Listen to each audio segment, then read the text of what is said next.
Leah, what are we watching tonight? We are watching Sinners.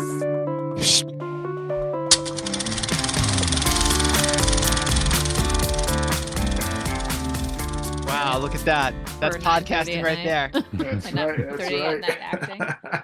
So this episode is a cheat. We sent Leah movie passes to go see the film Sinners. Patrick, Eugene, and I saw it opening night on Good Friday, as did our special guest, Nkosi Anderson, who is an Africana Studies professor at Seton Hall University. That's right, Nkosi. We are blowing up your spot because we're all just, we're all Anonymous? simpletons. Yeah, we're simpletons. And you are a PhD. You are a doctor. Means Nikosi's nothing. shaking. We're the Nikosi's shaking his head townspeople. no. Let's be We're just clear. laymen. Nikosi's shaking his head no. But I am wearing a discounted flannel that my wife purchased for me probably 20 years ago. My brother's wearing a hoodie that he probably bought at the Salvation Army. No, I And did not. Wait a minute. I'm sorry. Just shout out to our brethren over at Busy Phillips doing her best. This is a Busy Phillips doing her best hoodie. I like that. Yeah. right. But Nicole, like I won't get into the rest of our attire, but no one but Dr. Anderson is wearing a blazer. He looks quite professorial. We're, I'm, I'm happy to blow up Nikosi's spot. So we had all seen Sinners and we were blown away by it. And we wanted to cheat on this episode and send Leah movie tickets to go see the film so we could talk about it. And Nikosi doesn't know this, but maybe we make this a recurring theme that anytime we do a film where that it's in theaters, we ask Nikosi to come back on the podcast for our 6 listeners. 6 and counting. There's a lot of buzz on the street. That's right. That's right. That's right. Apparently Roger Rabbit, which went live yesterday, was hit hard. We had some listeners who Nice. who are digging the episode. So our cheat is Sinners, which is currently blowing up the box office. Eugene, Patrick, and I saw it at second tier IMAX. There are 3 tiers of IMAX. There's legit IMAX, which is Lincoln Center. There's the second tier, which is not as fancy, but still significant enough. We caught the New Brunswick IMAX showing. Then there's a third tier IMAX, which is what the 34th Street IMAX in New York City. That's what I consider third tier IMAX. Kind of smaller screen, or I haven't been there in a while, but probably what the Times Square AMC has is third tier IMAX. No shade, I love that theater. And then Nkosi also then saw the film again in a 70 millimeter screening. Was it in the East Village? Village East? Yes. All Yes. right. Yes. Village went to see 70 millimeter Village East screening of Sinners, and it's only playing in 70 millimeter in like 2 theaters in the nation. Is that right? I think maybe half a dozen. Half a dozen. Okay. And apparently we're going to get 70 millimeter IMAX coming soon, but those are all sold out as well. So Michael, I just got a message in from a listener. They want to know, where do you tier the AMC Easton Town Center 30 that's in Columbus, Ohio? anybody can hear my clapping for Patrick? No one can hear it, but we can. No, it just is like it looked like I just The silent looked like I clap. just stumped you. I have been to no, I've been to Sandusky, Ohio, not Columbus, so I wouldn't know. I apologize. What about the Sandusky, Ohio IMAX? You know what? The summer I was in Sandusky, I saw AI at the local multiplex. I saw Lara Croft Tomb Raider at the local multiplex. And what else did I see at that multiplex? Those are the only 2 that I can remember. And they didn't have IMAX at that time because it was the summer of what was that? The summer of 2001? I think that was the summer of 2001.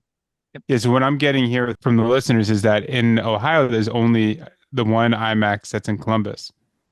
So there you go. There's no IMAX in Sandusky then. There's no IMAX in Sandusky now. Thanks for bringing it up for our Sandusky listeners that they're missing out. So, Leah, before we get into Sinners, we're just curious what is your history with Coogler? How many Coogler films have you seen? I was thinking about this, and I've been reading a lot about it and listening to podcasts. Like, I'm ready to do this because I was like, I need to read up. Sometimes when you see a movie and it just doesn't, like, it sits there, but you need to kind of like see what other people think. So I was like, this is one of those that, I just needed to. So I was thinking about his filmography. I saw Fruitvale Station, so that was when it came out, and loved it. And then was the next one Creed? Yes, it which was. I think I did see surprisingly, but only because you introduced me to Rocky, which I loved surprisingly. So then I think I was familiar with, the character of Creed or whatever his father. And so I did see Creed. I saw the first Black Panther, but not the second one. And then I guess that's where we are. Yeah, Sinners. So I Yeah. think and also with Creed, I must have praised that film after seeing it to you. And And Black so, Panther. I think me yeah, and my dad, I remember us watching it because it was like Michael says we have to see this movie. It's brilliant. And so we saw it and we liked it. I have an ongoing debate with a buddy of mine. We do a movie bet annually. One, he strongly shade because I didn't choose Sinners over Mission Impossible as the bet for this year. And we still debate. We didn't do this bet, but we still debate which film was better, Mission Impossible Fallout, the sixth one, or Black Panther. And I keep saying that it's a toss up for me. I go both ways. Black Panther would easily have crushed it if the CGI and some of the action sequences were flawless or just better. It would hands down win every time. Mm. But that's the CGI in the nightclub scene, and it's a CGI in the first fight scene with Killmonger. That's a little rough, both of those. Other than that, it's an amazing film. Okay, so yeah, so all right, Leah. So give us your initial take on Sinners, and then we're just gonna go. Well, Nkosi, I this is kind of a free for all. So you just come at us, all get right, in with your there. takes.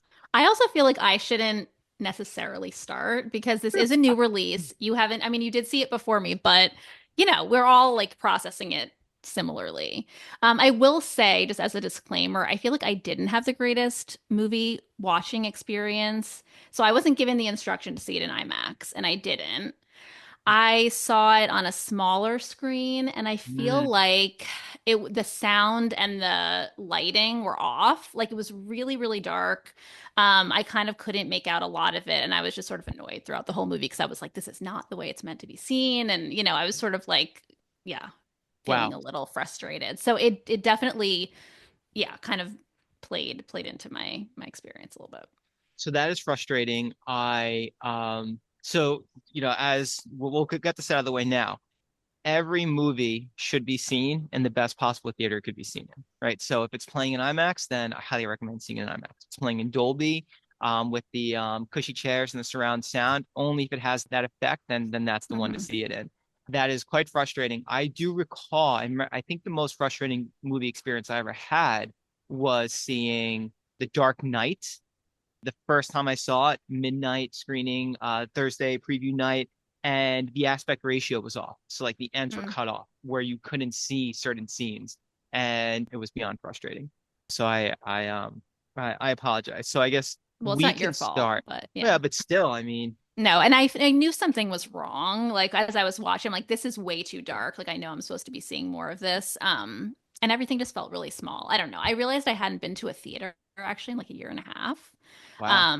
And I think it's because I just really like to control my viewing experience and like things like this. Like first of all, other people like they laugh at the wrong times, they say annoying things. And also, it's yeah, things like this where you can't really like something's off and you can't change it. So I'll still go to the theater. It was a nice experience, but it kind of, yeah, ruined the experience. That's the thing too, like in the right experience, like Sinners, just for me, watching Sinners with the audience, like is up there with one of my favorite movie going experiences. So like the Wow. audience and the atmosphere definitely does like impact the viewing, right? So like some movies Mhm. need to be seen in the theater. No, we did. We had a fantastic experience. My favorite film experience, actually, this is a great opportunity to go around and find and ask everyone, and this will require Nkosi to speak. Sinners is up there in top five for me. Absolutely.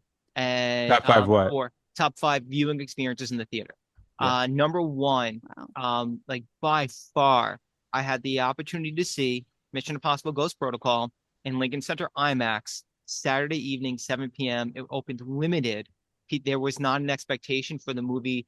I believe the studio knew that they had something on their hands, but they opened it on Christmas time. They opened it limited, and Lincoln Center IMAX had it. It was a sold out like 7 p.m. show. People were excited for the film, and there was the opening sequence of The Dark Knight Rises was being shown ahead of time on that one too. And right before the film starts, the manager comes out, and the manager used to do like ads, so like they were familiar. So they come out and they say, "I have an announcement to make," and everybody like got quiet, and they said, We really appreciate you all coming out tonight for the screening of Mission Impossible Ghost Protocol. We have a special guest who wants to come out and say thank you for coming to the screening. And it was Brad Bird. Brad Bird walked out and he said, hey, and this is around the time when there really was this conversation about viewing experiences and if people want to come out to the theater. It's an ongoing conversation. And he gave this amazing speech about how there's this broader conversation happening about viewing experiences and whether or not people will pay to go to the theater. And I believe in spectacle.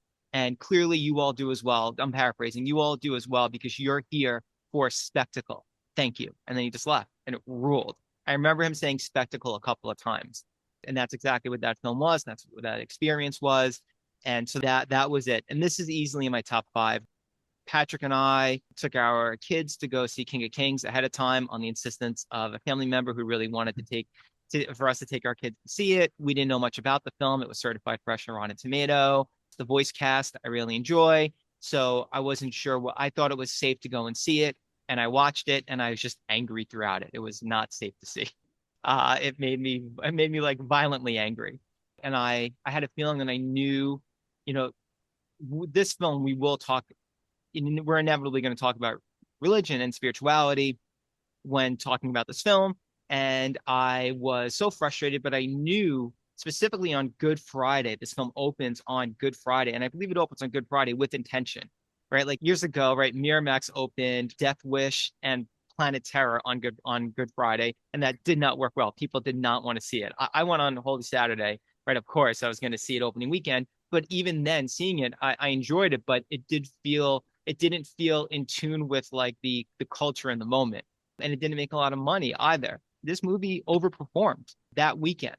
And I believe that Warner Brothers intentionally chose this date. And for me, it was a perfect Good Friday experience, all the way to people leaving the theater singing This Little Light of Mine, right? Like literally leaving the theater singing the song. It was transcendent. Like for me, this film is the greatest film of the year. It will be for the greatest film of the year. And I still am dumbfounded by how brilliant it is and how Coogler is beyond a force to reckon with as a filmmaker, as a storyteller, as an advocate for believing in spiritual goodness, even if it does not mean you are victorious or victorious in the way that we like to identify victory within our current context. Nkosi, what's your favorite film experience? Well, let me begin by first thanking you all for the invitation to be here. I'll state up front that I'm a fan of the podcast. I think you all are off to an amazing start. I mean, right out the gate, RoboCop, Midnight Run, A New Hope, Crimson Tide. I mean, it's amazing. So I just want to salute and commend all of you. You have something here, and I'm a fan. Too kind. Oh, God. Absolutely. Wow. Well, when you asked that question, I thought of two things because I've had a number of amazing theater experiences, but I would look at them in two categories. The first category would be amazing experiences based on the circumstances of that day. So, for instance, I would put in going to see The Phantom Menace and the Star Wars prequels back in the late 90s, early 2000s. I was going to the Ziegfeld Theater in Manhattan. Paparazzi was there. I was dressed up as a Jedi Knight. I mean, just the atmosphere was just amazing and unforgettable. And I'll never forget those experiences, even though the movies, despite my love for them, aren't necessarily the greatest movies ever. The other category I would say are movie experiences that blew me away based on the strength of the actual movie. So, for instance, going to see Fellowship of the Ring for the first time. I was in Middle Earth. I was no longer in my theater in New Jersey. I was in Middle Earth. I was completely transported to another place, and it just blew me away. Seeing Across the Spider-Verse a couple of years ago. I mean, I just left that theater on a complete high. It was amazing. So those would be the two ways in which I'd classify my great movie experiences. Number one of all time, I probably couldn't tell you. I've had so many. But yeah. It's funny you said Across the Spider-Verse. That one goes up there for me as well. In that I remember, I don't think I moved the whole time. I started the film with my arms held across my chest. but I realized when the film ended that I had been doing it the whole time. And that film experience started off poorly because these two guys next to us, which I complained to Eugene and Patrick about this, were commenting about the trailers. And I mean, like the trailer for Bike Riders comes up, and they're like, "Oh, what is this?" And kind of like, don't diss the movie before you see it. And at the same time, it takes a lot to make a movie, and especially a Jeff Nichols film. Don't do that. Like, oh, maybe I'll give it a shot. Like, and so like they irritated the heck out of me during the trailers. And then it was like half a year later, right? We go to see Dune 2, and those exact same guys are next to me. I turned to Patrick. I'm like, I'm gonna lose my mind. I love and I love those guys too. I choose my seats are exactly the same for every film at this theater at this IMAX, and they clearly have their seats too. And not since then have I seen them. Thank goodness. Wait, so what are your preferred seats? I have to know this. So I used to trade back and forth. So in Lincoln Center IMAX, when I started attending screenings there, it was always center last row. And as I became more immersed in the spectacle of it all, I started going center or even low center to just be like in the middle of the film. I'm old now, and I'm I'm old, and I'm old, so that experience doesn't necessarily work for me as much anymore. It would probably give me a migraine. So it's still, if I were to go to Lincoln Center, it'd still be back row. But simultaneously, and I'm going to embarrass myself here, since the pandemic, I don't want anyone sneezing behind me in the theater. So I always just choose last row. And I make anybody with me do the same. Yeah, over the last like 15 years, I could say, and Eugene, I don't know if you want to weigh in on this, but like that discovery process for Michael, like which is the center, which is like the center of like the Lincoln Center IMAX, like that whole experience was something because you like settle in, you get comfortable, and then he's like, is it the like? But Michael doesn't have the self-awareness to realize that we also aren't figuring that out, and he's like, do you think we should maybe we should go in the back? And you're like. No, I think we're good here. You have to like, it's just a judgment call. Sometimes you're like, yeah, let's go back. Or you're like, no, we're good. Like, you have to try to weigh and anticipate where he's at. It's not that I don't have the self-awareness. I don't care. I'm exclusively fixated. Yeah, he doesn't care about you, Patrick. I'm intentionally but he wants the on validation. the optimal viewing. He's like, which one is it? Which not that I Patrick, what want do the you think? validation. No. I'm processing out loud, right? You can be there to respond or not, right? I love that. That's processing brotherly out love. loud. No, I just gotta say, he processes out loud into internal thoughts, but he still internally has a image of me validating him because he's processing out loud his internal thoughts that are like, Patrick, what do you think? And internally, he's like, there's like a mini Patrick going like, yeah, I think we're good. Well, that's the purpose. That is the role of the younger brother. Right? So we can, so I don't have to be there. Right. It's just not, right. In this scenario, right? Like you are stacked, right? I mean, just to be clear, right? In this relationship, pre-bite, his post-bite, Stack likely takes on. We'll talk more about identity after this. Oh, I'm Stack. You said I'm Stack. I missed. Yeah, that. you're Stack. Okay. Yeah. You're Stack pre-bite. What? Smoke got bit? No, Stack gets bit. That's why I said pre-bite. Okay. Right? Nkosi looks confused. I don't remember which one. No, Stack, right? No. Which was the one with the blue hat? Which was the one with the red hat? No, That's the only way Stack, to remember. Stack makes the cigarettes for Smoke, right? And Smoke smokes the cigarettes. And Smoke, right? Smoke is hotter than Stack, like in his aggression, justifiably so, right? So, like, where there's smoke, there's fire as well, right? Smoke is the aggressor. And anytime I might forget which is which, right? Post-credit scene, Stack, when he lays down the bill and he's got the gold grill, right? It's Stack, right? Mm-hmm. Anyway, so and right. Eugene, edit that out. I can't say anything embarrassing. It's my writer, Nkosi. Patrick, right? Clearly, Patrick looked it up and realized how wrong he is, and now he's squinting, so he's verifying what he looked up. So Eugene, come on, best movie experience. Oh, I don't know. There's too many. And I've seen so many movies with you, all in like either some sort of IMAX or other. Many of them at Lincoln Center. I mean, I have to like do a cop out here and just say like Avengers Infinity War. You know what? When you were thinking, I was saying, hey, I forgot Infinity War. That was great. It was a great audience. We saw that, what, 1 o'clock in the morning? That was or no, was that a 5 o'clock in the morning?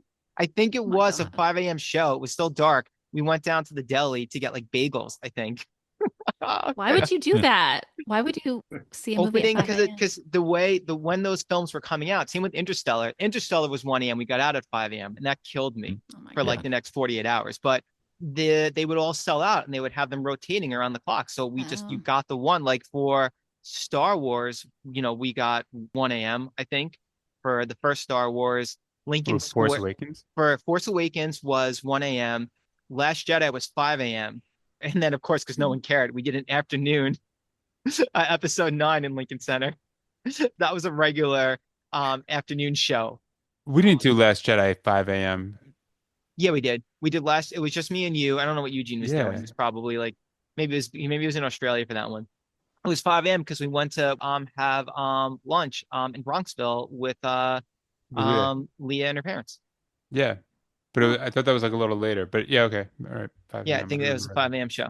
Yep. So anyway, we're digressing a lot. But yeah, Infinity Yeah. War ruled. That was an awesome crowd, Eugene, that we Mhm. saw it with. And that movie ended on such a fantastic it was a fantastic bummer.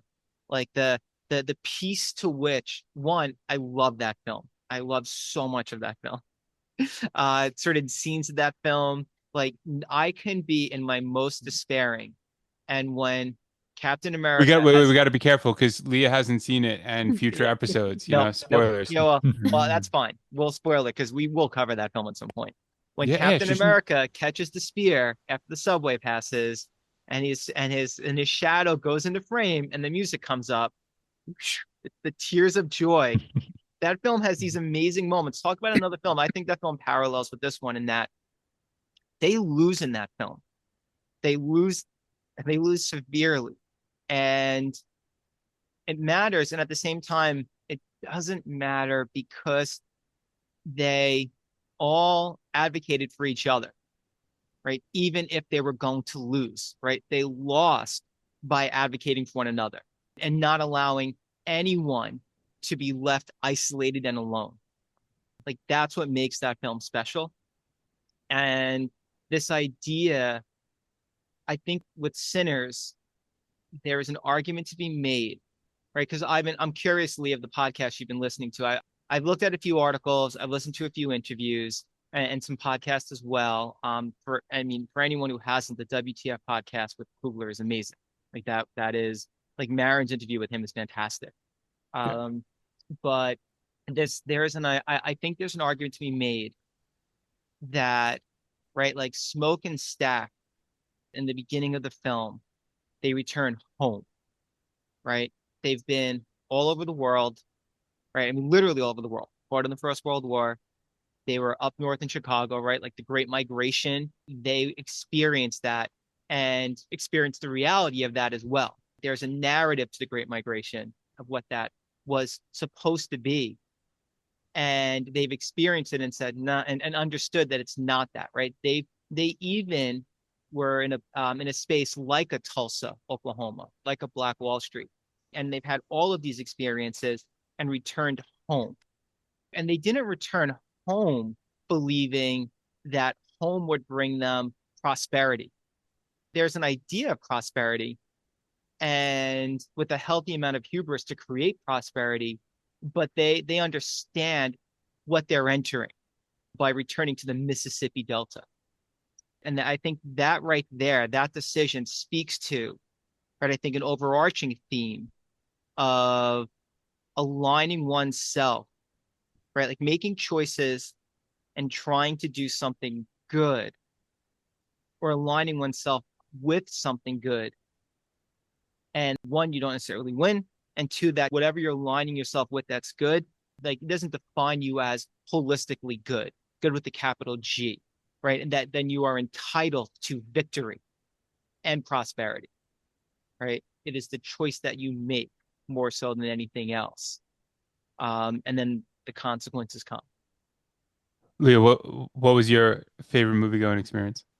Oh, well, I was thinking about a bunch of things that just popped into my head. The first one was I saw Titanic on New Year's Eve when I was 13. Awesome. And I think that stayed with me for the next 10 years. It was really formative for me. But that's just sort of like a stupid example, but it was like a fun, that was more like the experience of it. Like I just think that was a fun thing to do. And I saw it with my parents and it was just fun. But Nkosi, when you were talking about the Ziegfeld, that was also something that I thought of because I used to go to the Ziegfeld when there was a movie I really wanted to see. I'd be like, I have to see it at the Ziegfeld because it was just like such a beautiful, sort of regal experience. And growing up in the city, like that was the place to be. So I saw There Will Be Blood there, Oh, which was like, Wow. that's one of my favorite movies. And so that was like a really great experience. And I used to always try to see Paul Thomas Anderson's movies there. I think I saw The Master there. So those I remember because like it was just special and I made it like an event. Um, those are the ones that I think stand out to me. I was also just really fortunate because of my parents. Sometimes, like, there was a few times we got to go to premieres of movies they worked on, and we went to see Chicago at also at the Ziegfeld. And that was just really fun. Like, certain ones I knew, like, I was with them during the making of the movies. And so seeing, like, the work they did, I think was really exciting. And I'll always remember those things. But awesome. That's awesome. Amazing. Yeah. Leah and I saw the premiere of Nightcrawler starring Jake Gyllenhaal. that's true. And Beyonce and Jay-Z were in the theater with us. Wow. This is the Was it? second time during this podcast you've mentioned this. I'm going to say it every time because when am I going to be in the same room with Beyonce and JC? It's true. Never. It's true. I don't. Never. Well, like I said, there's a lot of buzz with that Who Framed Roger Rabbit episode. So who knows? That's right. There's a future for us. That's right. Those are awesome, Leah. What about you, Patrick? Oh yeah. I mean, I should have. I wish I went before Leah went because that was like such a well-crafted answer. But yeah, no, mine are one. The first Jurassic Park. Just there's nothing special about saying what happened during that, except seeing that movie as a kid in a sold-out theater was just like all-encompassing. And then Scream, like seeing Scream, I think like is the blend of what Nkosi was saying, which was the atmosphere was wild. Like that, there was such an energy about that movie. And again, it was like a sold out theater. We got in like just as the movie was like about to start, which is not ideal. I had this big bag of like Reese's Pieces, and I like sat down and like immediately the movie started. The theater like was erupting with energy. I like was trying to open the bag. The Reese's Pieces like exploded all over me, and all during the movie, I was just like lost in the movie. The crowd was reacting and to like the laughs, the crowd was reacting to the jumps, and I was just picking Reese's Pieces like off of myself. And I was like, this is amazing. Like I didn't care. I was completely consumed with it. So that goes down. And then also like Interstellar just hit. Like that just it was 1 in the morning. I was like delirious. It made the physics like illogical physics make sense to me. And I was like, this movie's about love, and that's what it'll always be. You sound like Katy Perry. Oh, Why I think would that's you the say harshest that? burn. That's the God. harshest burn I've I- heard in my life. Sorry, Katy Out of Perry's nowhere, been this, being you know what? canned in my house all week, so I just had to get one in. You know, Leah, I Sorry, just I I was really listening to Mark Maron's podcast, and recently he said something like I'm going to paraphrase, but it was like once you establish intimacy, how can I ever trust you again? And I feel like that was it. I just talked about love and Interstellar, and you just took a spear and threw it right in my chest. No, I loved what you said. I just can't get what Katy I Perry s- said out of my head. It Well, I just don't was think so anybody stupid. can. Yeah, yeah. No, you Unfortunately, just But what you destroyed said me. was beautiful, Patrick. Really Thank you, beautiful. thank you, thank you. about Interstellar, a beautiful movie. Yeah, beautiful movie. Yeah, that's Just right. got No, destroyed. it was. It was a good movie. I liked Yeah. it. Call me smoke because Leah just burnt me. Oh no. So, Nkosi, All tell right. us about the distinction between seeing it in IMAX and Premiere IMAX and 70 millimeter. Sure. Well, hopefully everyone has seen the video of Ryan Coogler talking about the different formats in which the film is being presented in. I think Kodak sponsored it. It's just amazing on so many levels. It's so informative in terms of the way in which he's able to talk about the science behind the technologies, but then also just seeing his passion for filmmaking, his passion for the theater experience. Just yeah, I can't recommend the video enough. But to your question, so I've seen the movie 3 times. The first time was IMAX 70 millimeter. Second time was 70 millimeter, and then the third time again IMAX 70 millimeter. Gosh, so Yeah, lucky. I feel it's like a bum. I'm a cinematic bum. Yeah, yeah, no, you are. yeah, it's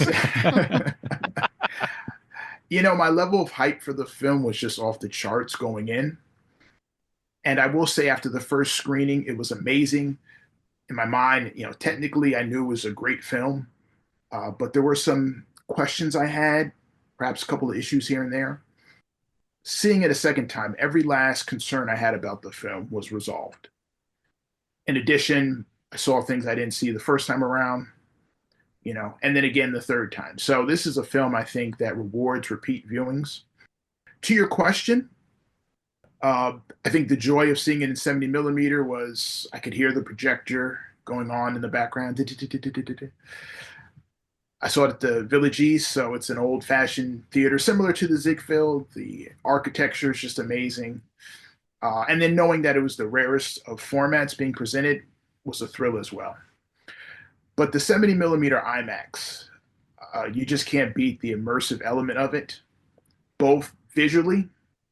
There are scenes in the film in which the aspect ratios expand, or shrink based on what's going on. So just that visual element is just amazing. But then also, and this isn't talked about enough, I think, the sound design and just the speakers in the IMAX theater. I was able to hear certain parts of the audio track there that I wasn't able to hear at the 70 millimeter theater, just because there weren't as many speakers and so forth. So, yeah, just the soundscape, the sound design combined with the visuals just make I think the IMAX 70 millimeter the way to go. When you spoke at the sound, like my first thought is that scene when Jack O'Connell appears, right? Like that's that great shot, like you have the frame of the house and it's like boom, and he jumps right into it, right? Yeah. Like he's leaping into all of us, surprising all of us. And that the just the noise, like the sonicness of it, is it's just so good. It's amazing. It's the height of it for me, it's the height of entertainment. And simultaneously, he is saying so much about who we have been and who we currently are, right? There's so much to grapple with. And I think there's the Nolan of it all, right? There's two things in this film. Like for me, it's the Nolan of it all and the Irish of it all, right? And the Nolan of it all, I had not realized that Nolan was such an influence for him, starting with Black Panther and since that time. When, first it started with him asking questions about filming in IMAX and watching this film. For me, what Nolan does so well, it's one of the reasons why I love Nolan so much, right, is that he's able to fuse cinema and sound and music, particularly the cinema and music, to invoke an emotion, a cathartic emotion of justice being served, right? And he even pulls it off at the end of Oppenheimer. He's able to create like an ending in that film, which is there's this music swirling and this is information, and it's Einstein in a pond, like revealing what he said. That's the ending of Oppenheimer, right? Einstein, right, just being like offering a simple truth, right? And it's this final climactic moment, right, in that film, and he does it at the end of Interstellar, right? It's consistent, like the Dark Knight trilogy, where Nolan it's like a rush of energy, and there's this, and this may be the wrong phrase, but almost a swirling of it all, and it's all coming together, and it's very similar to the silly way to explain it, almost like a Street Fighter character who's like swirling a fireball before they exude it out at you. It's just a swirling of energy, the swirling and swirling and swirling until like it comes to this maximum capacity, and it just needs to be released, and it hits you. And when it hits, you just fall back with joy. And in this film, and in the finale, when the clan comes and Smoke is preparing, the whole time I'm watching and I'm saying, what he's Nolan in it? Like I kept saying to myself internally, he's Nolan in it. Like, is anyone else catching this? He's Nolan in it. And I couldn't believe it. And I was like, no, don't be, don't be silly, or maybe you're making too much into it. And then at the end credits, right, he thanks Emma Thomas and Christopher Nolan. And then I'm watching and listening to these interviews where he talks about that relationship and learning from them. And that was pretty spectacular. And I think what he's doing there, so you get like the film has these three different endings. Well, actually, I guess there's four different endings, right? There's the conflict with the vampires, right? The conflict with, you have the supernatural, sophisticated, joyful villain, right? The villain that makes sense, right? Like he's done this twice now, right? He does it with Killmonger and Black Panther, and he's doing it now with Jack O'Connell in this, where there's not a lot that these antagonists say that don't have truth to them, particularly Killmonger and Black Panther, right? Every argument he makes for the position that he's taking, it's hard to argue with. It's just the choice not to do the things that he's doing, in spite of him being correct. That makes T'Challa the hero. And in this film, there's not a lot that Jack O'Connell's saying that one could argue with, right? And not only that, one of the most damning narratives in the film is that the only way for true love to exist, for the true love of Smoke and Haley Steinfeld's, I'm sorry, Stack and Haley Steinfeld's character to exist, actually for true love to exist, period, right? For Smoke and or Stack, for Smoke, it's death, to be reunited in death and live happily with his wife and his son. And for Smoke, it's to be immortal, the living dead, so that the momentary existence of white supremacy that we understand in this nation, which is temporary, but still too long, right? They are eternal, right? And that will hopefully likely be temporary. They will outlive it in their immortality, right? So for the only way for love to exist is through either this bargain with this devil character, with this immortal demon being, right? Or through death. So O'Connell is incredibly convincing, right? And the music is beautiful and creepy and alluring and inviting and seductive. And so we have that finale, but there's that looming doom, right? When that confrontation is painful because O'Connell's inviting, he comes from an oppressive history. His death is necessary, and we're grateful that our hero survives, but we mourn the friends we've made who we've lost, right? Who are now set ablaze as the sun is rising, right? And once we've been through that, the Nolanness comes in when Smoke just, Tommy guns all of the simple yet consistent villains, like cockroaches, like rodents, like rats. They are cockroaches because they are impossible to kill. Even if these ones are done, more are coming. They're just consistent, right? And there's that wonderful catharsis when he takes them all out. And that's where the Nolanness comes in, the high. And then cool. So he uses Nolan for that very specific moment, spiritually, I would say. Like, I think what he's learned from Nolan, it can be applied throughout the entire film with sound and with the visuals, but spiritually in how we're emotionally feeling about the film. It is in that moment, especially how it's edited as well, the way he's cutting it together. And I mean, there's that high, but then we return back to the choice that Preacher Boy has to make. And I am curious what everyone thinks, right? There has been a lot of writing and a lot of conversation about his choices and what they mean at the end of the film, right? There's some who are advocating that he's rejecting his father and he's rejecting God. I don't know if I buy that. I don't buy either of those, right? I don't know if it's a flat out rejection of those things, but I am curious what you all thought and what you all made of that final scene with his father before he turns around. I don't know that I processed it like that. I don't know that I was thinking that way. I'm not a religious person, as you know. I'm not even spiritual. So these things I don't think that this way, the way that you do, I think and a lot of people do. And if the movie is spiritual, I think maybe some of that kind of went over my head, or it's just not the way that I'm interpreting those things. I think I saw it more as him being free, being a musician, being himself, and sort of just saying, like, this is who I am, this is what I've just been through. And that his father was like more of a repressive figure, and saying, like, basically that you're doing the devil's work by singing and being a musician. And so I saw it as him more more of sort of coming into his own. And then him singing at the end was sort of beautiful because he was just being himself. I don't know if that was supposed to be a flashback from before or this is like in the future, like that he's singing after the fact of that last scene, but that's sort of how I interpreted it. But I'm not sure how others did. Yeah, and I don't think they have to be mutually exclusive, right? Like I agree with you. Like the way that in the brilliance of the film, right, is that someone is looking at it from a spiritual perspective, like that rings true as well. Like when like he is, it's not necessarily rejection of his father. It is time is limited, life is short. I am going to express my truth. For some people, that rings spiritually true, and for others, it's just simple, right? Whether or not that their truth is just how they are compelled to live their life, right? Mm-hmm. And I feel like I will just bring this up now because I feel like it sort of works in. But my favorite scene and the scene that really like made the movie work for me was that scene in the middle when they're all in the juke joint and they're dancing and it just turns into this like, intergenerational whatever. Like that was to me like one of the most incredible scenes I've ever seen. And I was like, okay, this is good. And so I feel like that connects to, him being a musician and that the film is a lot about music and the power of music. And so I feel like that last scene to me sort of just brings that into focus a little bit more.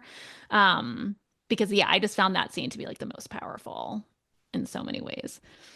Yeah, like in that scene, one, I think it was so incredible that he was able to pull that scene off because to make that scene as effective as it was takes like a special gift, talent, and intentionality.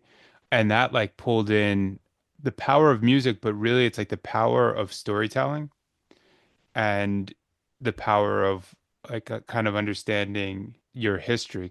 And in some way that connects, I'm still figuring this out, that connects to the freedom, right? Because the demon was compelled to come there when they heard the music, and it was the talent, and it was the music, and it was the like the truth associated with it, and like the desire to like co-opt that. Hmm. And there's some realization of that power that you find in the when he makes the determination, when Preacher Boy makes the determination not to go back to his father's terms and to continue on. And I'm that's still the part where I look forward to watching a second, third, fourth, fifth time, and deep in this. I'm curious what Nkosi's thinking. I know Hmm. Michael's thinking something too. Yeah, I mean, there's so much that you all have touched upon. My head's just spinning. I mean, I will say this: I have been and continue to be obsessed with this film. So I've listened to podcasts, I've read articles, and I'll tell you this: the response to this film reminds me of the public response to Black Panther. It just provokes so much conversation and think pieces and just communal engagement around that movie. I'm seeing the same thing with Sinners. And so I just want to say that I think that this film is so rich because it can be interpreted in so many different ways, on so many different levels. And so I don't think, for me at least, it's a matter of, okay, what's the right interpretation? It's how can we have a conversation about the many different interpretations? I mean, I saw an interview with Coogler, and the person who was interviewing him gave her interpretation of the text, and you could see he was almost like, wow, that was not what I was thinking, but that's spot on perfect, right? So, I mean, that just speaks to the Hmm. quality of the film. That middle scene, when I watched it the first time, it was similar to when I talked earlier about seeing Fellowship of the Ring for the first time. I was no longer in New York City. I was just transported to another place. It's one of the great scenes, I think, in film history. I mean, I know it's probably a little early to say that, but you know, I don't care. I'm going to go out on a limb and say it. It is tremendous. It really is. Michael, I think in many ways, I think that the situation that these folks were facing is, illustrative of the condition of Black people in America. What are the options? What are they facing? So, what are we talking about in terms of the evils in this film?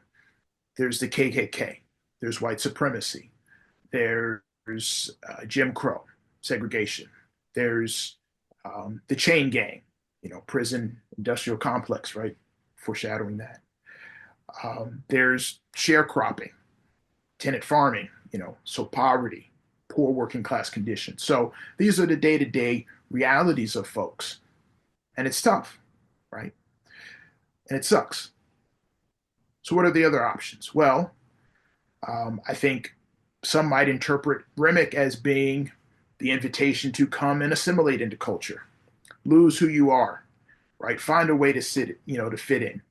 You may have to sell out your people where you come from, but there is a way for you to find some success, possibly. I don't know. So I've heard many people say that he represents, the assimilation route. There's also death, as you said, Michael, right?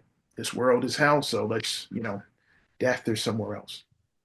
But I think that another argument that's being made, and this is certainly emblematic of music, I think, across cultures, but most certainly for Black people, is that it's our music that has given us the strength to endure. It's our music that has given us a sense of culture. It's given us hope. It's allowed us to speak candidly about our pain and suffering, but then also find joy, right? That's what our music has meant for us.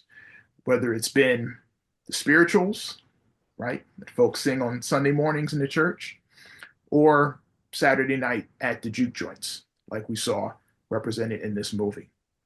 And so I think Coogler is making an argument about the power of music, the power of culture, the power of tradition, the power of community, right, as things that allow us to endure and find light even in the darkest of moments. And so we saw that represented in that multiracial, multi-generational, and on and on and on community that was formed in that juke joint, right?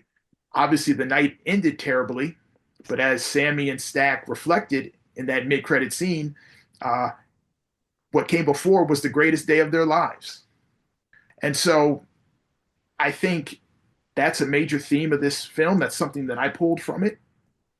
And I think it is especially helpful for us in our current moment, in which we are in dark times, right? In many ways, we do have a hogwood in the White House right now. How are we going to be able to find collective joy in times of hardship? I think that's what this film is showing. And I think the reaction and the response and the way in which this film is resonating with so many people, I think it is offering that joy, that communal experience, that upliftment, that sense of community that is needed and can be helpful as we navigate what we're going through right now in the world.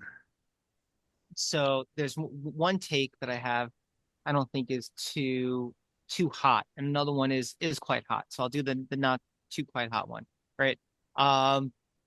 O'Connell's right. It is not an accident that he's Irish, right? Especially the point you're making, Nkosi, right? That he's offering them assimilation, right?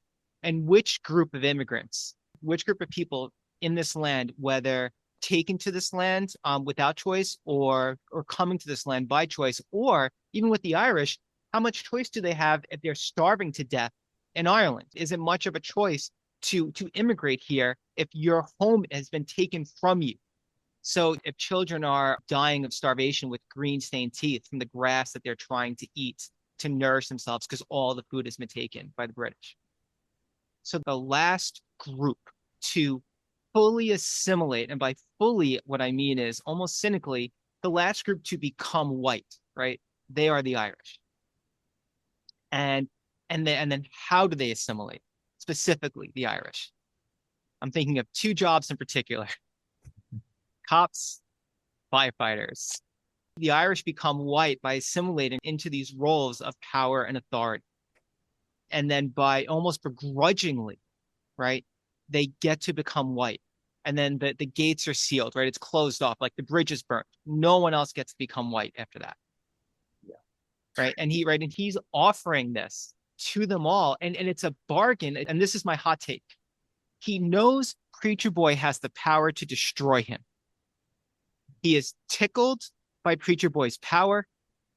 He wants it desperately, but he also knows that for that power to exist, without him touching it, controlling it, it will be his end.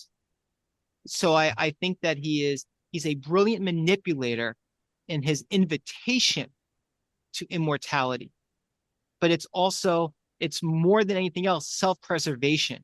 Because if he is not able to invade and infect that power, it will be the end of him. That's my hot take. Yeah, I agree. I feel like that's what that scene that I was referencing sort of is emblematic of, is like the power of Black music and how that can be co-opted, like you said, Patrick, you said Nkosi, sort of by white people of all, cultures, or that to take away that power is what people might want to do. And so I think that that's sort of also how I saw the vampire metaphor, was like, the idea of assimilating, but also like killing you and killing your culture and making you one of us, and the assimilation of all of that. So I feel like all of that is sort of captured in what you said. And in that scene, like the power that, white people of that time were trying to take and still are. A good friend of mine just watched the movie this past weekend and uh, shared that they thought that the vampire in that scene in that offering represented capitalism as like the benefit of like give me your culture, give me Hmm. your identity, and let me see what I can do with it for you. And but Right. then And again, I mean, Coogler with, his antagonists, I almost hesitate to call them villains in the case of Killmonger and Remick. They're so rich, they're so layered, because there's so much about them that you get, right? And then there are a few things, the way they go about doing things you can disagree with. But, I think a lesser movie would have set this up as, the vampires are white and they're the bad racist and all the good people are black. But Coogler's not going to do that. And, in much the same way that I said, in many ways, this film, mirrors the black experience. Absolutely, it's intentional that Remick is Irish. Absolutely. Like you said, Michael, you think of the Irish coming, to the United States, 18th, 19th centuries, fleeing oppression at home, fleeing caste at home, fleeing poverty at home. They get to the United States, they're at the bottom. I was returning to Noel Ignatev's classic book, How the Irish Became White. And he talks about it. And he says, blacks and Irish, I mean, they were very close together because they were at the bottom of society. They intermingled, they intermarried, you know, they both knew what it meant to, be at the bottom. And I think for me, it's very important when we look at that scene with Remick, when he first shows up to the house of Bert and Joan, the Klans people. And he shows up saying, "Help me. I need help." And those two cruel people have zero empathy, zero sympathy for him. They want to turn him away. I think Joan even puts a gun in his face. Yep. And so they reject him. They reject a person asking for help. Remick then sees the Klan wardrobe in the background. And before that point, he doesn't say anything racist. But once he sees that Klan robe, he says, "Okay, I'm going to appeal to their bigotry." And it's at that moment that he, makes the racist slur to the Choctaw who are chasing him. And all of a sudden, they're like, "Okay, brother, come on in." So, it's the invitation to, partake in white supremacy, partake in racism that allows one to now enter into the class of whiteness and be accepted by Bird and Joan, and those racist folks. And then later on, when Remick's, outside the barn and talking to them, he makes it very clear, like, "Hey, I'm not racist. You know what? When I'm finished with you all, I'm going to go and, see, Hogwood, the head of the Klan, and I'm going to fix him up." That bigot, he calls him a bigot, right? So, again, who are the true villains here? Who are the ultimate evils in this film? I think it's white supremacy. I think it's capitalism. I think it's colonialism. I think it's these sorts of things. Yeah, yeah. Yeah. It's deeper than just, the yeah, vampires, the bad, Oh, the big bad. Hmm. absolutely. That scene, right? It's 100 years in 1 minute, right? He shows up and they're like, "You dirty immigrant, we're not letting you in here. We're pure," right? Right. And then he goes, "Yeah, but these other folks are right behind me. Like you hate them more than you hate me, right? Like, oh, if it's a choice, you're right. Come in, we'll accept you in because of what is coming after you, literally and figured and historically, right? We will welcome you in because of what is coming after you and strength in numbers. And we can make the exception for you Irish eventually to be in our home. And with Remick, there's no mistaking, right? Like, as we touched about it earlier, I don't believe it's a coincidence that his end is not the finale of the film, right? His ending is not triumphant, it is relief. When Preacher Boy ends him, he and Smoke both have looks of horror on their faces. It's not triumph. Smoke is triumphant when he puts in all of those bullets and the final bullet. There is joy and precision in most of those bullets, and the final bullet, that's triumph, right? When ending Remick, it is horror at what he's seen. And O'Connell makes an incredibly compelling argument. Just so good. And Coogler does this so much. Fruitvale is just that movie is brutal. And then with Creed and with Black Panther, it is brutal and triumphant. I will never forget seeing the opening scene of Creed in the theater for the first time. There is a brutality and a hopelessness in that scene in the correctional facility for youth. There is a sense of isolation, hopelessness, incarceration.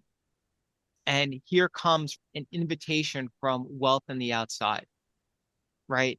And an opportunity for something different. And then the film just starts. And it's an opportunity for something different that is rooted in one's history and legacy that they did not know existed, right? You have an identity that has been put on you. I am going to share with you a different identity, one that's rooted in your soul. Like, who better than Felicia Rashad to come in and offer that to this child? Black Panther, a similar theme, where the film ends with T'Challa coming to the very space that was created to control and reject identity of some and to offer something different. And you have small children puzzled at this and intrigued simultaneously. One film after the other, one starts with it and ends with it. And for him now, and Wakanda Forever is a continuation of that, but the very next film is all about identity, so much identity from various perspectives. He is reconciling with it, celebrating it. And in this film in particular, I think that there are simple narrative threads and there's complicated narrative threads.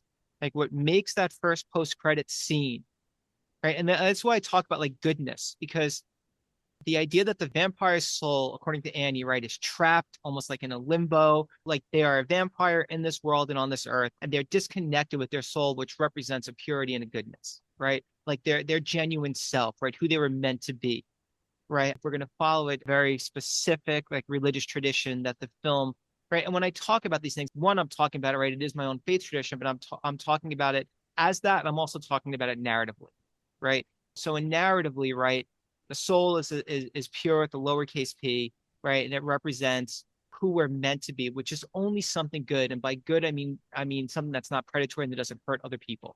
So Annie references that is what a vampire is. They are disconnected from their soul, right? Yet in that mid post credit scene, Stack's relationship with his brother and with Preacher Boy transcends the understanding that the soul is trapped, right? The bond with his brother is too strong to be disconnected when he becomes a vampire, right? And he honors his brother's wish to not be a predator, specifically to Preacher Boy. And on top of that, when Preacher Boy plays for him, he is moved and he remembers the best day of his life. Like, that scene was the best day of my life. A bit of his soul is brought back to him. It's transcended. He's remembering it, connected to it again in a moment. And that is a miracle for a vampire to recall their humanity, because that is the first time in the film that happens, right? And the only time in the film that happens. What he is offering us is remarkable. And in times where, this is why, like, I thought it was a perfect Easter film. It was a perfect Good Friday film, right? If you're following the Easter narrative in a moment of absolute hopelessness, there is a promise of hope, right? People resonate with that song, This Little Light of Mine, right? Because it is this idea, right, that why is it that a small light can shine when consumed by darkness, right? There's actually the concept consumed by darkness cannot exist if there is a flicker because it bursts through the darkness. There can be no consumption. And the film is really is challenging us to accept. My hot take is the film is challenging us to accept that lowercase t truth, however we understand it. In that there's hope and joy. Is that what you mean? What you In that said? there's right that there's right There if can that be. hope and joy is limited to a singular life, if that hope and joy exists beyond, if that hope and joy just exists through music or through memory of those who gave us strength, Yeah. right? If one believes in the soul, then in that as well, that it exists in that way. And on top of that, this goes back to this idea of goodness, and that if we believe that even when defeated, even if we make choices that bring us to our last breath, we have done it in the name of that rather than predatory power, and that is still victory. So can I jump in when you said predatory power? Because that's what I was thinking about. We recognize the clan Hogwood like that. It represents the oppressor, the villain. The vampires, I feel like, represent access to power, specifically like power over predatory power. Like here's an ability to even the score, like access to the power of violence. You can keep a sense of yourself, but you're going to be forever tied with this type of power. Where Preacher Boy has access to power with music, and that's communal power, and that's power with. And I think there's a message there because in the interviews I've heard with Coogler, he talks about music, and in the like specifically, Michael, you referenced the WTF podcast with Mark Maron, which I thought was really interesting because Cougar makes a point to talk about music and how his understanding of the Delta blues, that the Delta blues is certainly representative of Black music, but is also of the indigenous nations and also of like the Irish, and like he brings this, it's like this is inclusive. To call it something else is divisive. And what I loved about that, and it got me thinking, like Cougar's like, there's a reason why the first time I heard Nirvana, I loved it immediately. And then it goes back to I love Leadbelly. Like I love Leadbelly. I've always loved Leadbelly since I heard Kurt Cobain play Where Did You Sleep Last Night at MTV Unplugged in like what 94. And then that got me going back, and Leadbelly, and he was a huge fan of Leadbelly, is Delta Blues. And like I was just listening to it because the depth of it is this other communal power. And there's something when you have access to the power and it's shared, it's that little spark, right? Because that's the thing that even Smoke in that post-credit scene is forever tied to that demon, but that music, Buddy Guy playing, like alleviates that for him and gives him freedom.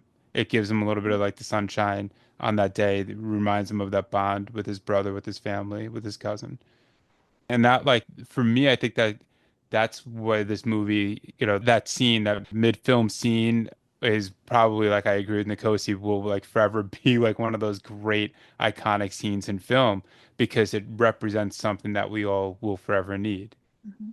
Yeah, and I love that we're talking about just yeah, the joy and hope. I did not really feel that until now. I think I was kind of like I'm a cynic at heart, so I'm never going to see that in a movie until after the fact or someone brings it up. So I think I was just seeing like the white supremacy, the vampires, just like the sort of evil white people and just the assimilation, all the negativity of what, this country has done. And so seeing it a little in a different way that there is like the power of culture of using of beauty of art. Like for them it was music. I think for me, like film and different kinds of art can save me and make me feel like okay, there's a reason to continue, and it sort of makes you see your life in a different way. And especially Nkosi, as you were saying, during these current times, it does feel pretty bleak.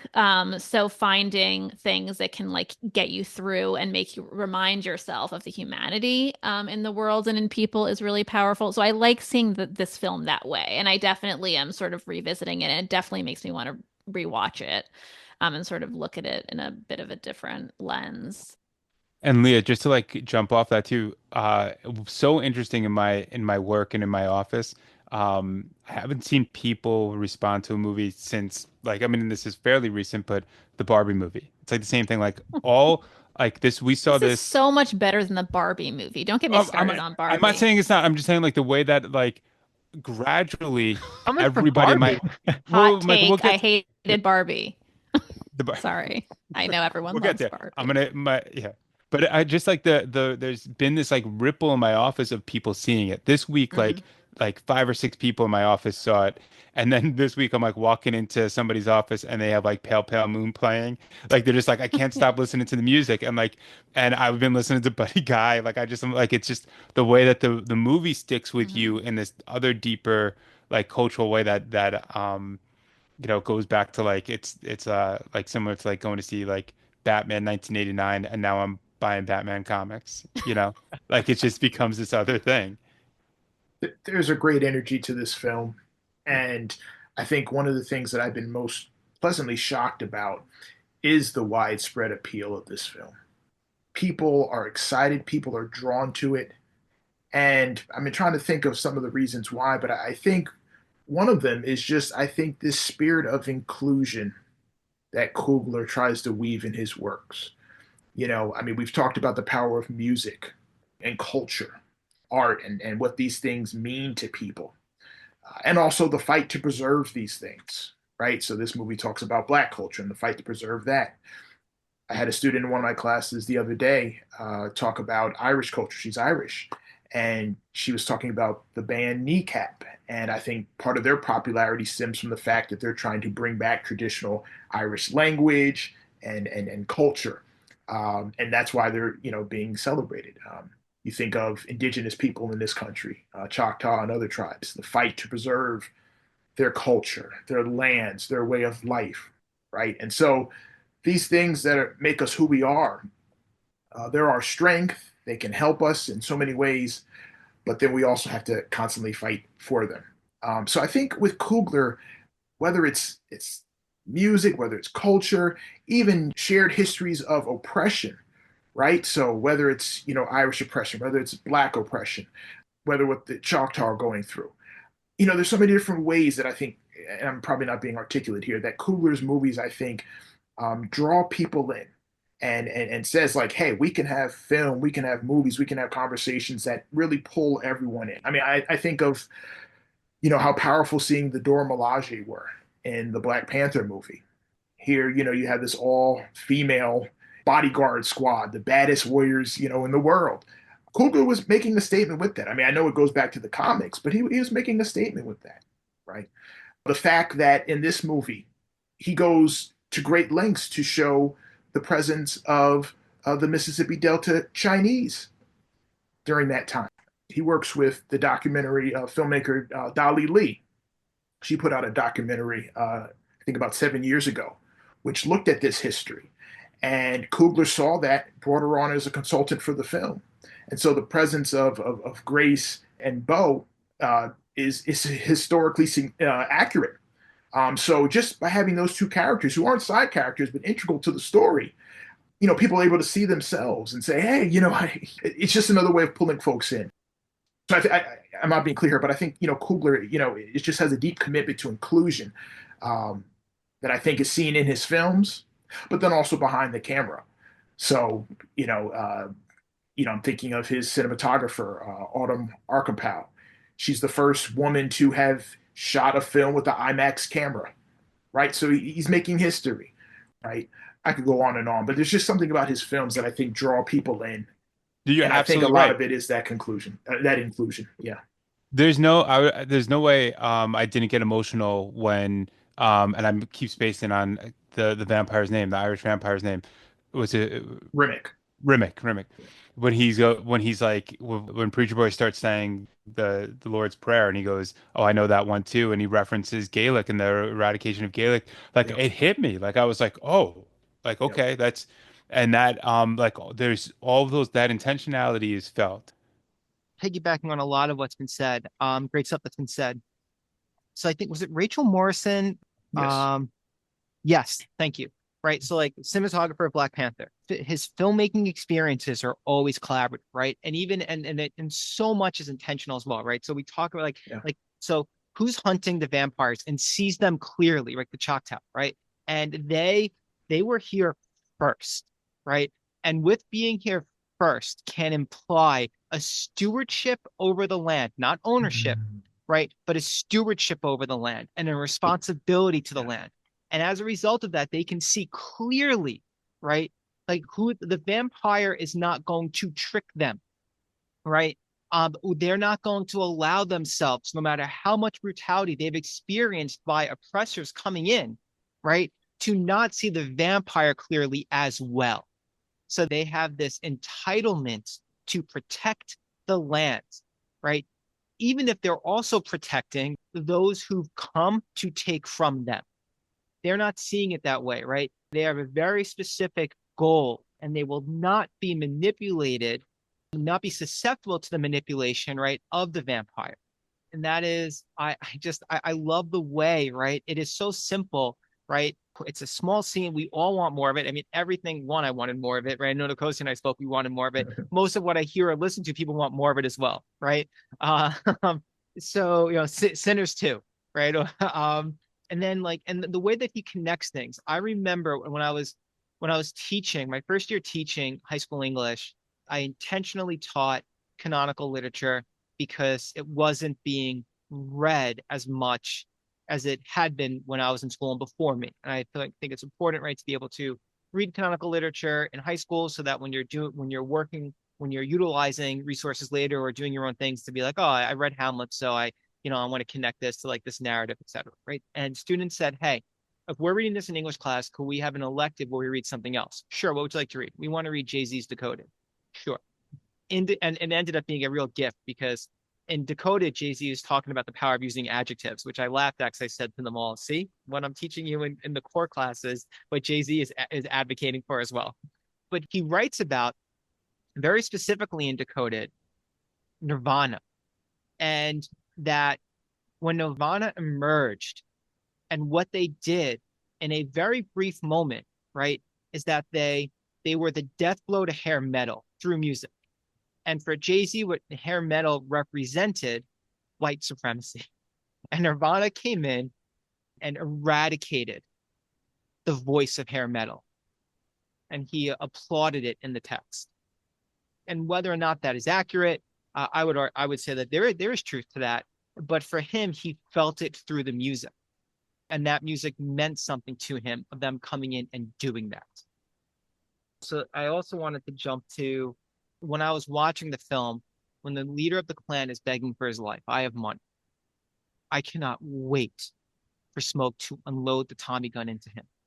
And reminded, I was reminded of the finale of Get Out. And Eugene and Patrick were with me. Eugene, Patrick, and I saw Get Out in the theater. And this is very similar to think about like February 2017, months after an historic election, and now April 2025, months after an historic election. And Get Out was, widely received and very popular. And at the end of Get Out, we went to go see it, sold out theater, AMC Hamilton, rest in peace. That theater is remarkable. No longer here with us.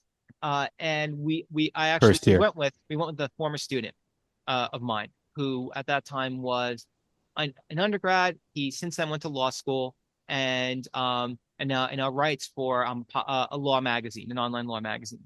And him and I, we argue this point often, like what each of our perspectives often on this. And at the end of Get Out, there's that scene, and Peele writes about it as well at the end, where he has his hands around her neck, right?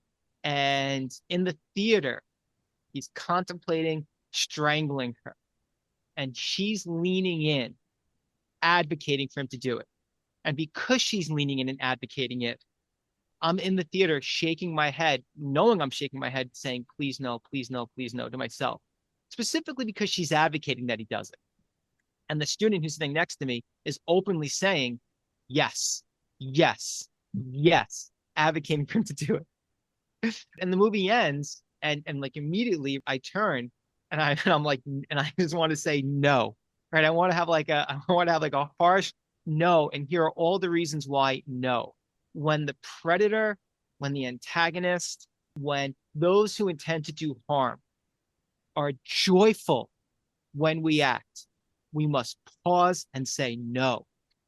We must figure out why they're joyful. And I found myself like in this film, he's begging for his life. And I'm just, like immediately like, yes, just one more cockroach. It's going to be insignificant, but this one won't cause additional harm. So release the Tommy gun, please.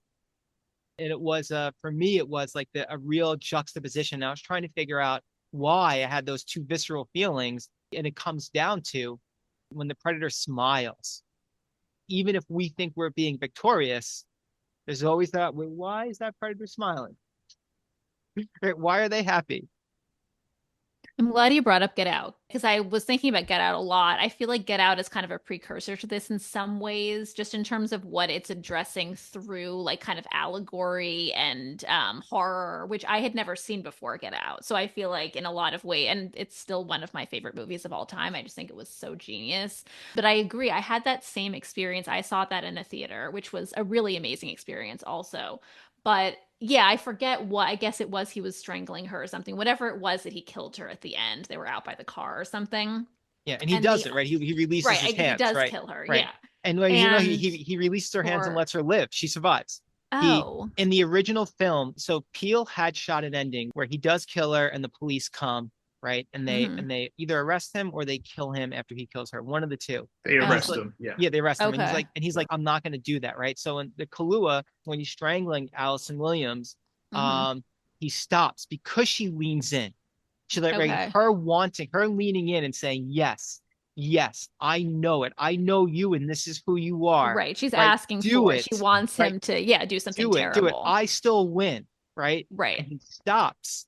Right? He Okay. does the opposite of Brad Pitt in Seven. Right? And he stops. And then what's necessary, right, is community comes to him. Right? Mhm. Right. His buddy comes in the TSA police car. Right? The police. Right. That's Right. what it was. Right. Okay. But And there it's was something violent community about comes to take him home. Right. Community right. comes and takes him home, and it ends happily, right? Where community enters the violent space and takes our hero, wraps our hero in their arms, makes Mhm. us all laugh, and takes them home to a safe space. Mhm. Right. Yeah, there was something about that scene. I mean, I haven't seen it in a while, so I don't recall the details, but it was violent. I remember it was violent enough for me to be like, "Oh God, like I don't know if this is serving the movie." And I remember the audience was cheering like for him to kill her. Like it was like, "Yes, like kill basically like destroy her." And I was like, I don't know if this is what we're supposed to be feeling, thinking. Like obviously she's evil and she represents evil, but like it just didn't sit well with me. And so I know what you're saying about that, but I also understand the reaction. In this movie, there was something I feel like one thing that fell flat a little bit was the KKK representation. I just felt like they were such stereotypes. I don't know that I really felt anything for them because I just thought like, well, they're just obviously so ridiculous that when they came back at the end, I was just like, where'd they come from? Like, I don't know. It's kind of like took me off guard a little bit. And so I don't know that I had that reaction to this, like get them, because I just thought like these guys are ridiculous. And they were so, I don't know, it was almost like comical, but I guess that's what he was going for with some of the scenes. But yeah, anyway, but I had that thought as you were talking just about those two films sort of Right. juxtaposed. Their brand of evil is routine. It's expected. It's consistent. Right. They run a killing floor. They do this often. This is routine for them. I mean, is it the Warmth of Other Suns? When does Isabella Wilkerson? Where does she write Hmm. about how the Nazis come here to learn oppression, right?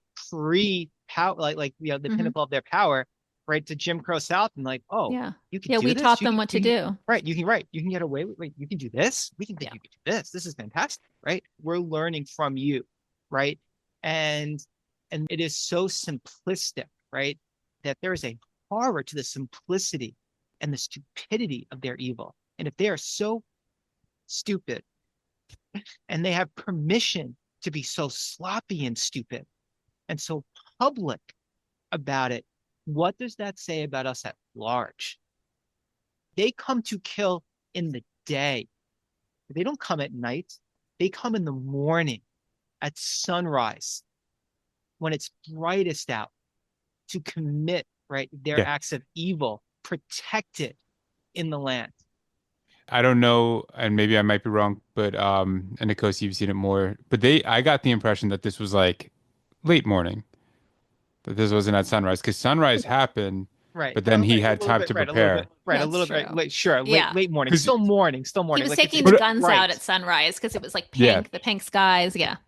These because are the details that are important. and the only reason why I'm bringing that up, yeah, because it was, 'kay, I think that knowing how important the details are, I think the energy I got was like they were gonna like kill everybody and then go for barbecue. Like there was such a routine to it, and there wasn't a pressure. There was so emboldened, so entitled that it was just a thing of like, oh yeah, this is what we're gonna do. Wake up, have a nice easy morning, go kill everybody, then we're gonna go to the next thing. So, But so two quick things. Oh, sorry. No. no, I was good. I'm glad that because I'll just slip this in and then pass the mic because there, Nkosi, you listened to the podcast. You know we're at that mark where Michael usually talks about how excited he is that somebody gets murdered. Like it's his favorite part of the podcast. We have this deep intellectual. We try to like get real deep and understand the richness of storytelling. Michael's like, and then the guy pulls out the Tommy gun, and I'm like, yeah, throw him off the fucking roof. And you're like, all right, I guess. Yeah. I guess that's a point too. Mhm. That's We not, love violence around first of all, here. in Untouchables, that's my least favorite scene where he throws him off the roof, right? I like, all the other violence I like. Throwing off the roof, I was just like, Yeah, it's not as good as Die Hard. Die Hard gets a good thrown off the roof. yeah, of course. We haven't done Die Hard yet. That's gonna be a painful experience for Leah, but we're gonna do it one day. It's gonna be awesome. She's gonna love it. I'll be all right. Sorry, Nkosi. Oh, no, not at all. Just two quick points. So, Leah, I've heard similar critiques about that scene with the clan. It's kind of, so you're not alone in feeling what you said. One, two. Here's why the scene works for me, and I'll preface it by saying that I consider myself, someone committed to the way of nonviolence. I try to follow the teachings of Jesus, of Gandhi, of Martin Luther King, of Dorothy Day, and all these other, nonviolent people. I believe that love is the way to try to change even our enemies, especially our enemies. So that's just my little preface disclaimer. But I'll tell you why I love the scene. And I'll tell you why in all three screenings that I saw, people were cheering at that scene. Michael, you spoke earlier about Nolan's influence on Coogler. I'll give you another, and this is just me speculating, influence on Coogler. Spielberg. Smoke gunning down Hogwood at the end is 1981, 1989, Raiders, Last Crusade, Indiana Jones punching Nazis. It's that simple. I saw that. I was like, smoke gunning him down is Indiana Jones knocking out Nazis and Raiders of the Lost Ark and Last Crusade. Yeah. And it's and Nkosi, I'll build on that, right? Because in Raiders, he punches them the whole movie, but then God comes in the end and just melts all their faces off, right? That's a good point. But that plays into this as well, right? In that he guns down all of these Klansmen, and then he goes to heaven. He murders them all, right? And his wife and child are there for his reward, right? It is a righteous kill. I feel like I'm quoting the I knew you were going to say that. No. You don't have to. I'm quoting the Lonely Island. Quaid Army. Quaid Army. Right. So it's almost as if, right, that the killings are endorsed by God, right? By an Old Testament righteous God that has no tolerance, right, for this simple evil. And Smoke is just right, takes them all down and is rewarded with his wife and child. No, I agree, and I think it works in a way that is dare I say it, because I agree with you, Nkosi, like in life, right, I would not condone this, but in the film, yeah, yeah. Unfortunately, right, I'm quoting a film. I'm quoting I'm quoting Starship Troopers, which is a film that is anti-fascist by having fascists be their lead. But like the key fascist in that film says, "Kill them all," right? And that's kind of how I'm feeling about the end of this film. And Smoke, just kill them all. I'm also getting a little twinge of Tarantino when I watched it. I mean, I don't know if that's like, an insult or not, but I definitely felt like that was somewhat of an influence just in terms of like the revenge feeling of like we're gonna go get him now, in terms of like Django Unchained and whatever that other one. I forget the one he did about the Nazis. Inglourious What Glorious Bastards. was that one called? Bastards. Oh yeah, Inglorious Bastards. People are Um, definitely framing yeah. From Dusk Till Dawn, which he co-wrote with Rodriguez, that people are like talking often about From Dusk Till Dawn and this film as well. That just like the setup. I know you're shaking your head, no, Patrick. I'm not Yeah, saying that, but people are right. what There is people? Tarantino being brought into the conversation. That's all. Well, I think that Nkosi said this before, and I was thinking it, and then I was like, I don't want our listeners to come at me. That's okay. You guys can come at me. Hit me in the comments. Smash like and subscribe. Um, but when Nkosi was like, the initial assumption of like, oh, it would be obvious to make the vampires the clan and like to just like kill them all. Like I forget you said it better than this, but like my simple interpretation of going into the movie, I was like, oh, all the good people are going to be the black people, all the clansmen are going to be the vampires, and they're going to kill all the vampires, and it's going to be awesome. And that's like the Tarantino version of this movie. And this movie was like far superior. And I think like I always have this thing in my head about Tarantino where I go, is this guy brilliant, like someone who's brilliant and really understands violence and power and is critiquing it? Or is this somebody who's watched so much violence in media that he's almost like a Xerox copy of violence? And I go back and forth. I go back and forth into it. Like, is he like just this old, but Sinners is not Tarantino. Like you know what I'm saying? Like I didn't feel any Tarantino in it because I didn't feel any delight in the violence. I I only felt like felt it that. at the end, just in that, Yeah. like, we're gonna get them. Like, it's sort of like a release, like, sort of in the climax of a Tarantino movie where he like come in like guns blazing, and it's yeah. But I feel like with Tarantino, like the violence is like porn for him, and I never feel like it comes with good intentions. But I think this, I mean, there's redeemable qualities in this. I'm not really comparing it, but I felt the Yeah. inspiration maybe a little bit. I did like I wasn't thinking about Spielberg, but I was thinking Spielberg because like when Mhm. Spielberg uses violence, I don't feel it that way, and I felt like that last scene. And this might just be my overexposure to violence in film, but I did feel like that was more of like I don't care about these people. I don't know. Strike that Mhm. last part about I don't care about these people because I don't care about these people, but like I nobody should.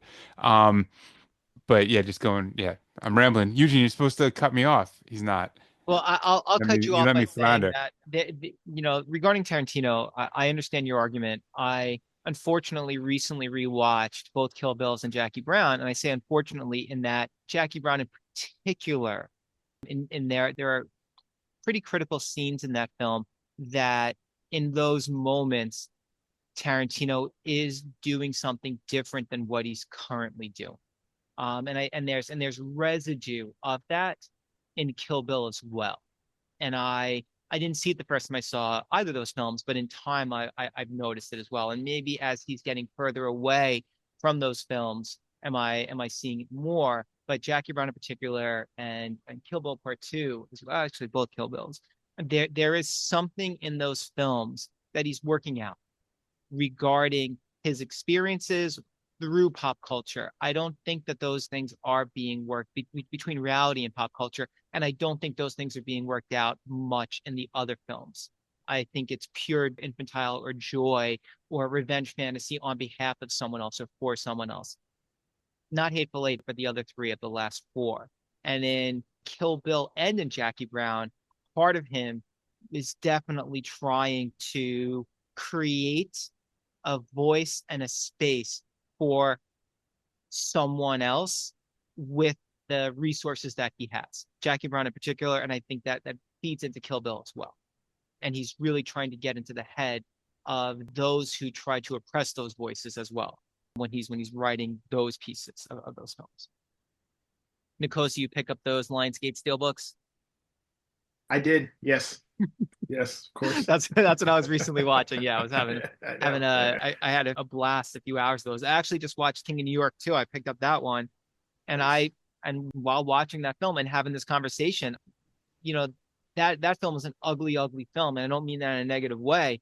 There's that scene with Lawrence Fishburne inside the fast food place. And that scene is this idea of he's a killer, he's young, and he's a killer, and he walks in and he's ordering food and he sees the grandmother with her grandkids, and the kids want to play the video games, but they have no money. And he sells himself as a predator, and he walks past them. He gives all the kids quarters. He gives the grandmother $100, right? And he says, please just use this to take care of them, ma'am. It's not a duality, right? He is presented with almost as if what Patrick is saying earlier, right? The bargain that's offered. I will give you the opportunity to be powerful and violent, right? And he's accepted that and chosen that in this nightmare that exists for his reality. And then when he sees these children, these grandmothers who haven't made those choices yet, and maybe could have something else, there is empathy that is, and I mean this in a complimentarily way, it's still conscious and it's still a choice, but uncontrollable. Right? Just can't help himself but to empathize for them and change every part of his being when engaging with them before going back. And it is a good for Abel Ferrara to have that in that film. That film was a wild film, and there are pieces of that in that film. And what is so consistently brilliant about Sinners is that I don't think Ryan Coogler's thinking about King of New York when he's making this film, but films that are trying to wrestle with this very specific tension, he is tapping into that, right? And it's connecting dots for viewers, whether they're going in just for entertainment or they're looking for something more. It's happening regardless, right? And that is the best of pop culture cinema, right? That does that very thing. Yeah, I mean, you mentioned empathy in your comments just now, and I think that's Coogler's number one strength as a filmmaker. I Yeah. think of that classic Roger Ebert quote that movies are machines that generate empathy, and Coogler just knows how to make characters that you fall in love with. That's why I can watch so many of his movies and just get emotional at various scenes. I watch Creed and, I'm tearing up throughout the whole movie. Black Panther, tearing up throughout the whole movie. Sinners as well, last couple times I saw it. That's because you care for these folks so much. And yeah, I just think I mean, he has many strengths as a filmmaker, but just that ability to get us to care for our characters, understand their perspectives, even if we may disagree with those perspectives, and just really be invested in them. I really think that's a strength of Coogler's as a filmmaker. Yeah. Agreed. And he does it in a way that also makes the movies are also just like entertaining as hell. That's like another piece Yeah. of it. They're just like cool. Like that's the part that like he doesn't compromise any of this and still finds a way to make them entertaining.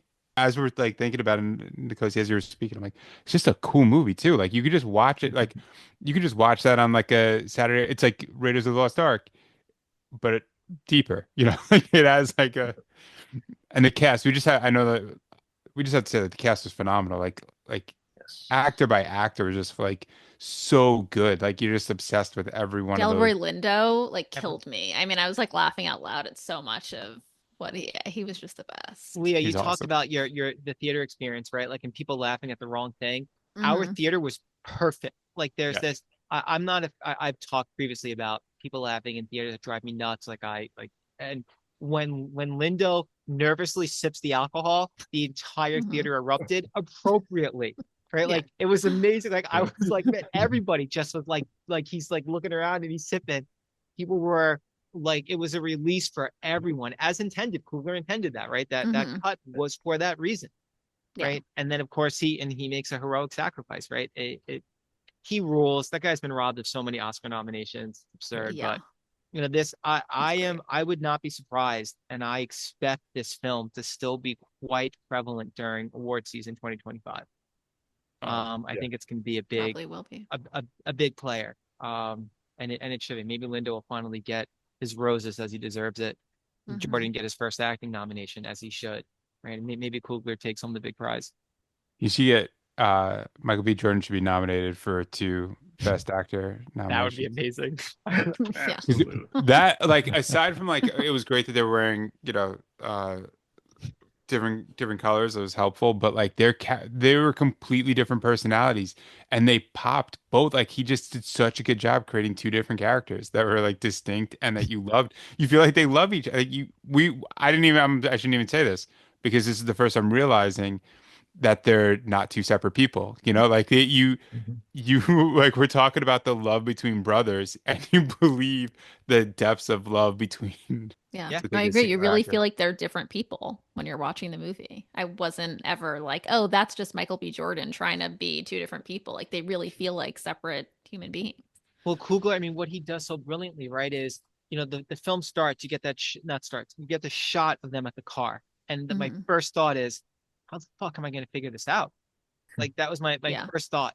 And by the time the cigarette ends up in Smoke's hand, I can tell them apart.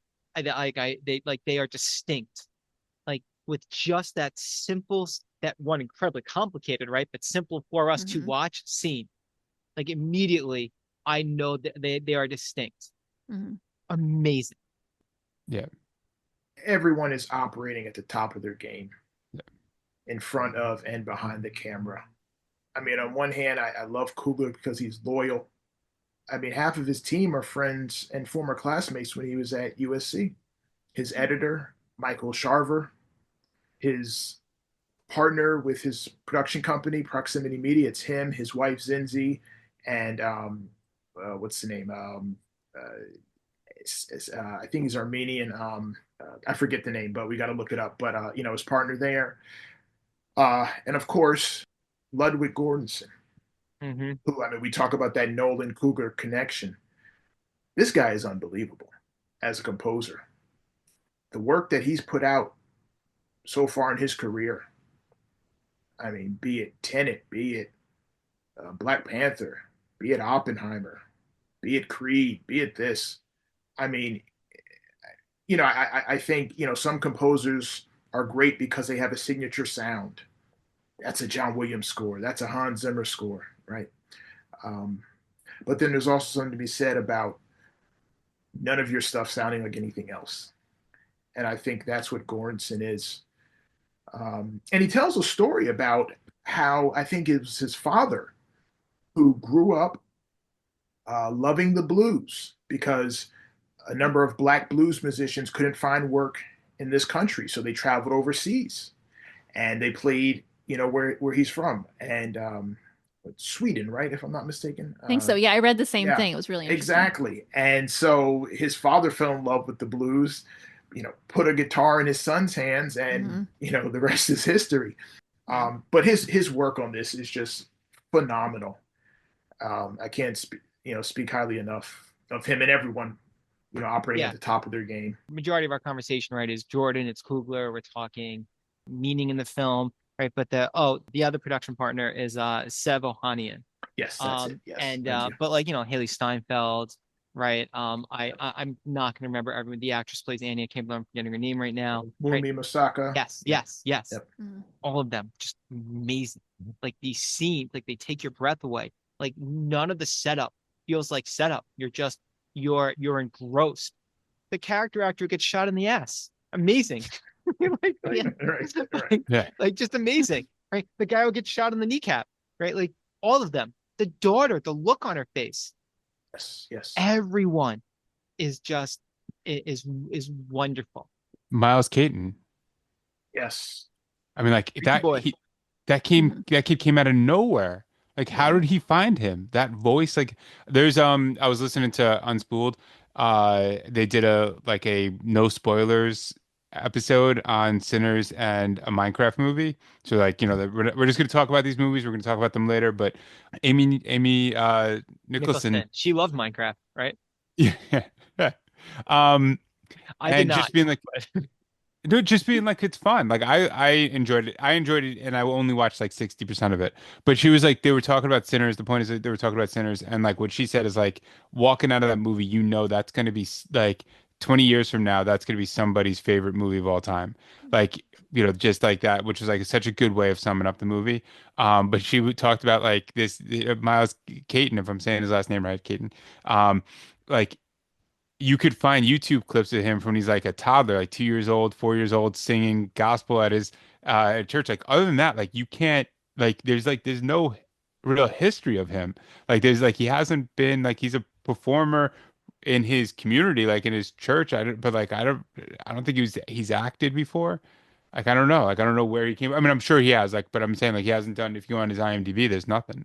Yeah, I think this is his first film I read. Yeah. So I don't even know if he's ever acted before.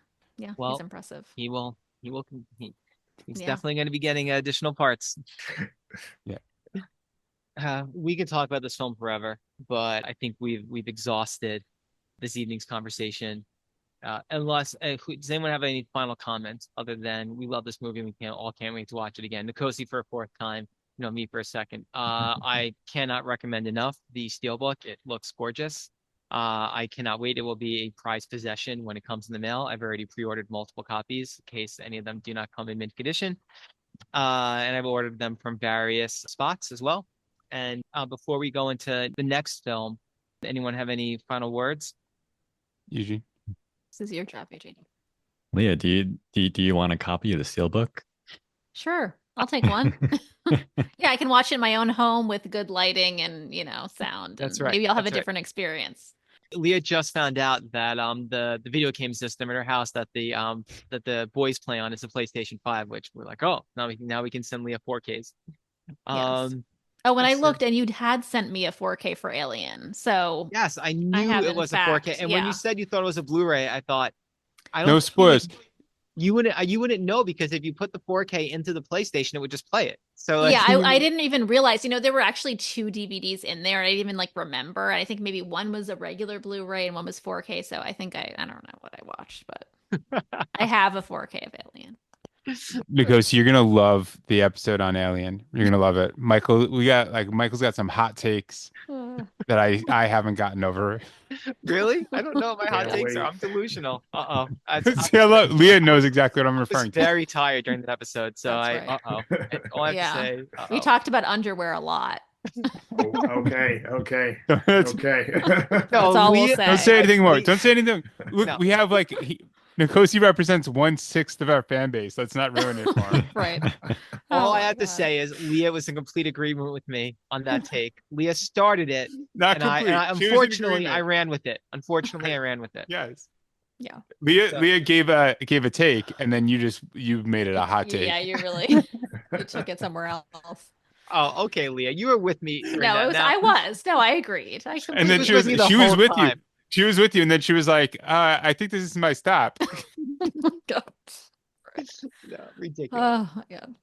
Well, on behalf of the fan base, in which I guess at this point I represent 1/6, but that number will get smaller and smaller into the future. I trust and know this. I'm not sure. But speaking on behalf of the fan base, again, this is an amazing podcast. You all are doing a tremendous job, and we, the people, just can't wait for what you all have in store for us down the road. So Oh, keep it thank up. you. It's amazing. Thanks, It's Nkosi. very Thank sweet. you. Thank you. We're That's a lovely pep talk. saying it here. Saying it here. Next time we send Leah passes to see a movie, it's a mandate now that Nkosi has to be a guest on the episode. I think so. Okay, you've been a lovely addition. Thank you for joining. Yes. Thank Yes. you, friends. Thank you, Nkosi. Thank you. Unwrapped Finally is hosted by Michael Lavalio, Leah Shell, and Patrick Lavalio. Produced by me, Eugene Mock. Got a question or a hot take for the Unwrapped Pod team? Email unwrappedfinallypodcast@gmail.com. Your message could be featured on a future episode. And if you haven't already, give us a follow wherever you get your podcasts. Thanks for listening.